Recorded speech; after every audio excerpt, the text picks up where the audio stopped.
काहे उदास बैठल बाड़ू चाची?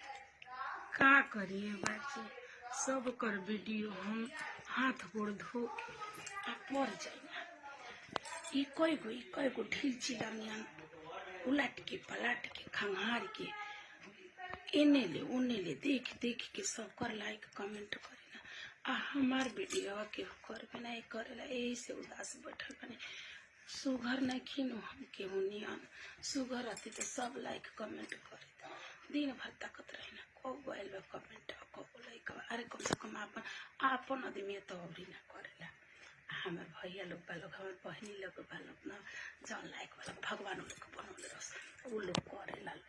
जानलो बचिया, हमार रात दिन देखत रही ना के वीडियो आवत आ जीव लोकेला पट दे आवेला चट दे ही दबा दे ना, लाइक कमेंट कर देना। हमार तो केहू ना करेला, जा दी देख निक लागी करे ना केहू करी, हमार का करी।